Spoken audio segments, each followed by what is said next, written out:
por Hoy Tenerife. Juan Carlos Castañeda.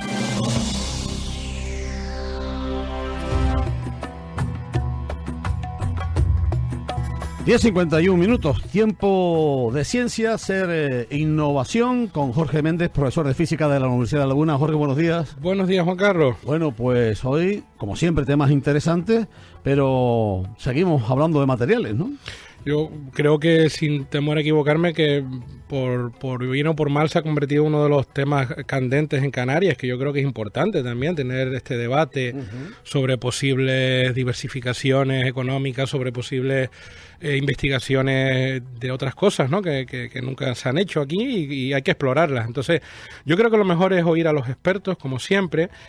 Y tenemos la suerte, Juan Carlos, de tener hoy otro pata negra, además un pata negra en directo desde Bruselas, que nos va a atender por teléfono ahora, además ya lo hemos tenido aquí, repite invitado, pero lo tenemos porque la ocasión es única. Se acaba de celebrar en Europa, lo habíamos anunciado aquí en Antena, una cumbre europea de materias primas críticas, se llama CIRO, Critical Material Summit, y es una cumbre organizada por la Organización de la Unión Europea para las Materias Primas Críticas, que se llama EIT.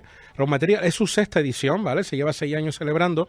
Lo que pasa es que la de la semana pasada fue muy importante, del 14 al 16 de mayo, porque fue la primera que se hacía una vez que ha sido aprobada la Ley Europea de Materias Primas Críticas, que es esa que invita y que anima a todos los países europeos a investigar sobre los recursos minerales que tenemos y son esenciales para la transición ecológica, entre ellas las famosas tierras raras. Para que te hagas una idea de esa cumbre, Juan Carlos, 1.000 participantes, 1.000 participantes, 300 compañías, 45 países. Un poco por poner en contexto el nivel de esa cumbre.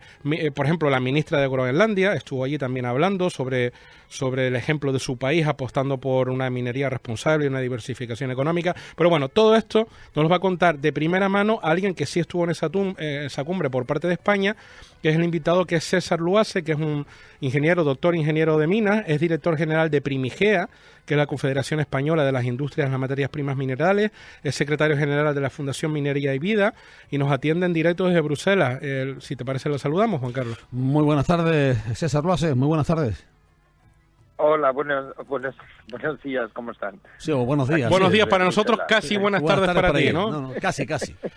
¿Qué tal, César? Bueno, pues es un placer tenerte, de verdad que muchísimas gracias por atendernos desde Bruselas, porque además creo que entras también ahora en otra reunión, en un grupo de trabajo de otros temas importantes. Entonces, vamos a ir al grano, como siempre tú sabes que el tiempo es oro en la radio, pues sí. Vamos a ir primero en general, tus impresiones de cómo ha ido esta cumbre, si ha tenido el éxito y la relevancia que se esperaba tras la expectación, sobre todo tras esta reciente aprobación de esta ley, ¿no? De la ley de materias primas críticas. ¿Cómo ha ido? Bueno, la verdad es que la cumbre ha sido, yo diría, una cumbre histórica, porque es la primera vez que la Unión Europea ha redactado una ley sobre las materias primas, las ha colocado en el centro del debate político. Y es más, quien abrió la cumbre fue un vicepresidente ejecutivo de la Comisión Europea, responsable del Pacto Verde Europeo. Casi nada. Y ahora parece que la próxima comisión, más que el Pacto Verde Europeo, de lo que se está hablando es del Pacto Industrial Verde Europeo, es decir, la industria al mismo plano que el resto de la protección del medio ambiente para poder, digamos, desarrollar una actividad económica en la Unión poderosa. Y como has dicho en la introducción, pues la verdad es que muchas personas, mucho interés, un encuentro que sobrepasaba las barreras de la Unión Europea y la verdad es que un foro de discusión pues muy importante. De hecho, la oportunidad no pudo ser mejor porque se celebró entre que se publicó en los boletines oficiales la ley europea, que entra en vigor mañana. Mañana. Ah, pues está bien. Bueno, mira, que quería decirte, porque tengo delante, Juan Carlos, si me permites muy rápidamente, unas declaraciones del señor Kaufman, que es uno de los ejecutivos de las empresas estas importantes que han estado en la cumbre, que tiene un artículo en la página web muy interesante que se llama Desbloqueando el potencial mineral de Europa, y dice que el bajo, un par de frases, unos esbozos para que la comente también César, porque son para mí impactantes, ¿no? Dice, el bajo nivel de inversión en el sector minero en Europa puede poner en serio riesgo la transición energética. Se estima que se requiera más de un incremento, Juan Carlos, atención a este dato, de más de un 500% de materias primas críticas minerales para el 2050, según dice el Banco Económico, el World Bank, ¿no? Dice, y además Europa es particularmente vulnerable. Y ahora mismo los tomadores de decisiones, los políticos, están alerta de este impacto y de hecho por eso se ha tramitado tan rápidamente esta ley, y que la minería es un compromiso a largo plazo que puede tomar hasta 20 años hasta que algunos yacimientos entren en comercio. Por lo tanto, es muy importante empezar cuanto antes con una exploración inicial, con permisos y licencias de exploración inicial, invertir en esta industria, invertir en gente que ayude, dice literalmente, al desarrollo de un futuro más sostenible. Me parece toda una declaración de intenciones para arrancar la cumbre. César, ¿cuáles son los problemas existentes ahora mismo y cómo pretende esta ley resolverlos? Y sobre todo, esto es muy importante, ¿qué obligaciones establece esta ley, la Ley Europea de Materias Primas Críticas, para los Estados miembros, a todas las capas, de las administraciones públicas nacionales, autonómicas y locales?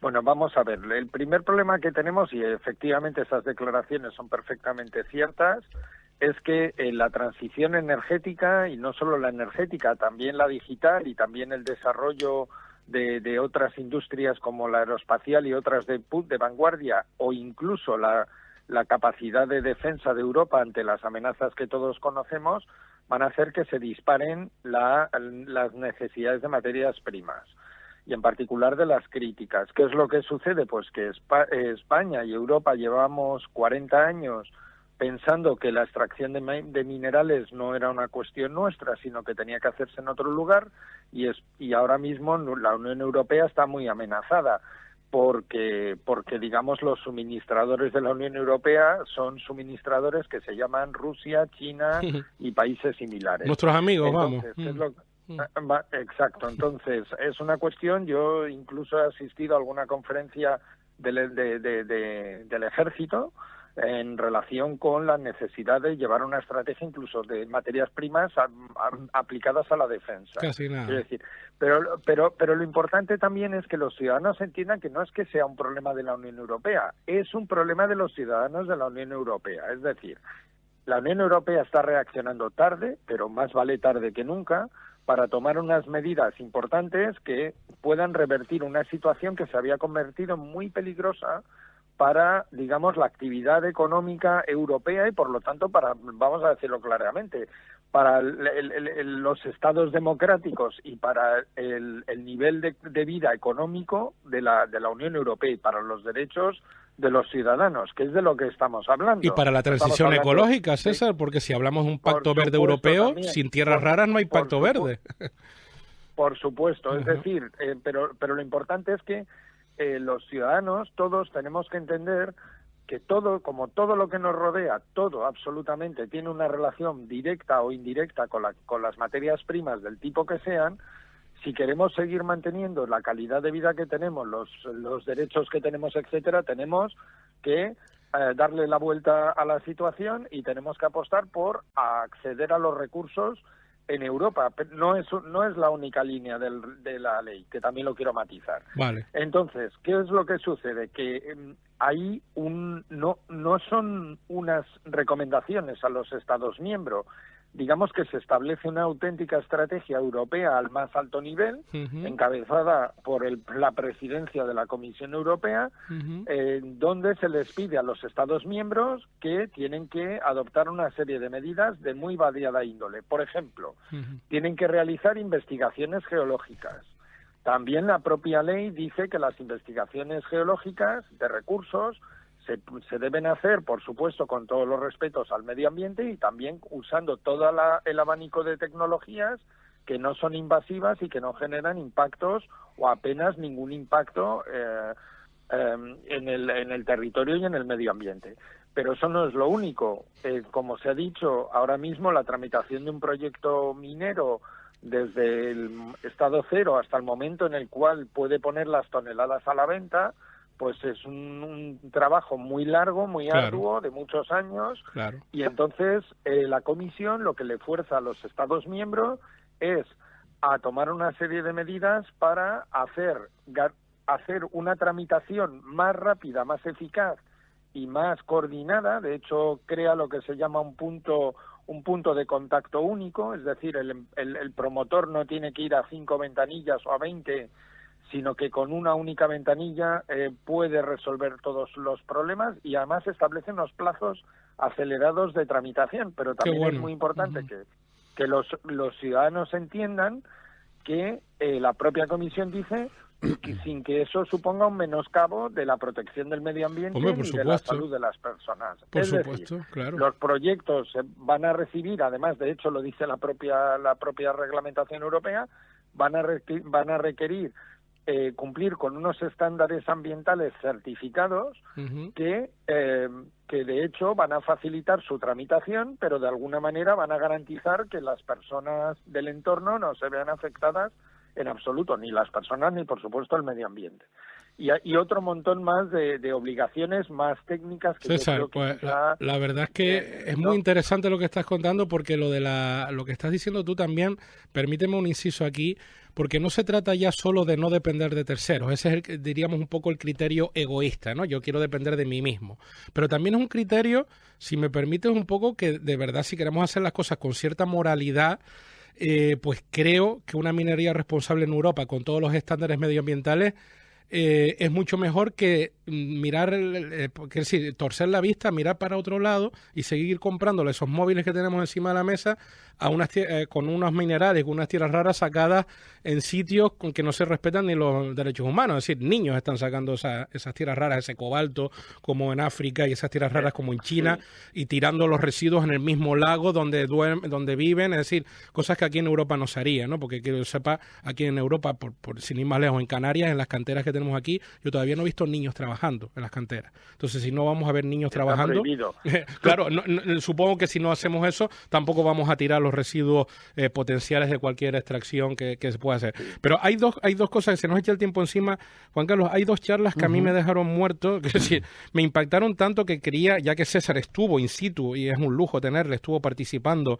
en esa cumbre, hay dos charlas que a mí me llamaron mucho la atención. Primero, una charla más alto nivel, la ministra de Comercio y Recursos Minerales de Groenlandia, una mujer, se llama Naya Nathanielsen, estuvo allí poniendo el ejemplo de un país comprometido con el medio ambiente como es Groenlandia, que apuesta por esta minería responsable para los recursos que necesita Europa y se pone al servicio de Europa para suministrar, en este caso, molibdeno, que es una de los minerales críticos, y también tierras raras, para diversificar la economía. Y después hay otra, Juan Carlos, Peter Tom Jones, es el director del Instituto de la Universidad de Leuven, de Lovaina, para minerales y metales para un desarrollo sostenible. Habló, atención a esto, de la influencia de terceros países como China, Rusia, que financian organizaciones desde dentro de Europa para que se opongan al desarrollo de la exploración minera en Europa, porque siempre es mejor debilitar al enemigo desde dentro, es decir, que Europa no encabece esta carrera, porque si no se les acaba el business, ¿no? Se les acaba el chollo a que estos países nos sigan suministrando el 100% de estas materias primas. ¿Estuviste en esas charlas, en alguna de ellas dos, César? Estuve en todas las charlas y la verdad, por comentar la primera, una de las líneas de trabajo de la Ley de Materias Primas Críticas, porque he dicho que una de las líneas es extraer en Europa, pero también otra de las líneas es procesar más y también reciclar más en la Unión Europea, pero la cuarta línea es establecer acuerdos con terceros países para diversificar el suministro. Es decir, el objetivo que hay ahí es que ningún país suministre más del 65% de las necesidades de Europa, porque todo el mundo puede entender que cuando hay un suministrador que es monopolista, te ponen las condiciones, si quiere te suministra, si quiere no, si quiere te dobla el precio, si quiere juega contigo. Entonces, en la charla de Groenlandia, de la ministra de Groenlandia, se encuadra en un acuerdo que ha firmado con la presidenta de la Comisión para que la Comisión Europea va a establecer una oficina en la capital de Groenlandia con un programa de inversión en energía y materias primas críticas en territorio danés. Pero ese es un ejemplo, porque ahora mismo hay otro acuerdo con Canadá, se está trabajando en acuerdos con Chile, Perú, Sudáfrica, Tanzania y otros muchos. ¿Por qué? Porque lo cómodo era depender de uno que me lo da todo, pero ahora hemos visto que ese uno no es precisamente nuestro amigo. Y lo hemos vivido recientemente. Y en cuanto a la charla de Peter Tom Jones, efectivamente, este señor, y es una curiosidad, este señor era un activista medioambiental furibundo en contra de la minería hace 30 años. Y ahora es una persona que desde la construcción de la sostenibilidad de la minería, es decir, él tiene un instituto de investigación con más de 250 expertos donde trabajan día a día en mejores técnicas para garantizar una minería sostenible. Este señor lo que vino a decir es que hay como una especie de organización oscura de entidades en contra de la minería que casualmente solo se manifiestan en países europeos, americanos y occidentales, es decir, o que podríamos entender asimilables a los nuestros. O sea, estos no se manifiestan en ningún otro sitio y desde luego no se les ocurre ni manifestarse en China ni en Rusia. ¿Y por qué? Porque cuando alguien tiene un monopolio, la manera más fácil de mantener el monopolio es financiar grupos que con una bandera supuestamente ecologista intentan tumbar los proyectos antes de que sean una realidad. ¿Por qué? Porque así te tienen en sus manos. Entonces Madre mía, preocupante, César, preocupante lo que estás diciendo. Bueno, la aproximación de Tom Jones, de Peter Tom Jones, es y yo la comparto plenamente, y es que nosotros, los ciudadanos europeos, debemos confiar en que tenemos la mejor reglamentación del mundo en materia de protección del medio ambiente y de las personas. Debemos dejar que las administraciones hagan su trabajo, debemos dejar que los técnicos y los centros tecnológicos nos apoyen con las tecnologías a los proyectos mineros, y luego si un proyecto es viable, sostenible, es medioambientalmente posible y se puede llevar a cabo, se llevará, y si no, no. Exacto. No merece la pena investigar no significa, no claro, investigar, y ahora barriendo para aquí el tema que tenemos aquí candente, investigar no significa explotar. No se sabe lo que va a pasar. Primero hay que saber lo que hay y después a veces también interesa reservar. César, lo siento, ya se nos acabó el tiempo, le he robado aquí un par de minutos más a los compañeros porque yo creo, Juan Carlos, creo que es un testimonio de lujo desde dentro de la cumbre, nos está atendiendo desde Bruselas, hay que poner la opinión de los expertos al máximo nivel para que la gente oiga y forme sus propias conclusiones. Ese es nuestro objetivo siempre desde aquí, poner la ciencia, los testimonios del PAN primero nivel y después que cada uno saque sus conclusiones. Nosotros no nos estamos inclinando por ningún lado, siempre lo he intentado dejar claro. Pues muchas gracias. Gracias, César. Un fuerte abrazo. Gracias. Muy buenos días. Buenos días, gracias por atendernos. Jorge, entra un mensaje de un oyente, ¿no? Buenos días. Preocupantes que siempre llevan a los de la misma opinión. Eso quería decir también porque estamos en un espacio de ciencia y aquí no hacemos debates de opinión. Quiero decir, yo es que el otro día me quedé con ganas de responderte a eso.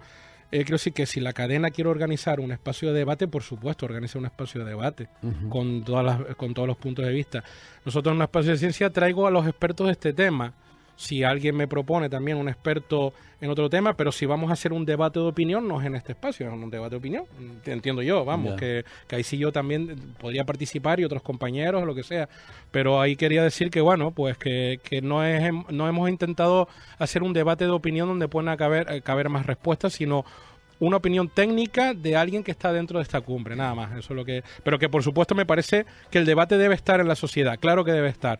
Pero a lo mejor no en este espacio. Pregunta oyente, buenos días. ¿El desastre de la mina de Aznalcóllar se podría volver a repetir? Hombre, yo entiendo... Aquello era distinto, ¿no? Yo entiendo que...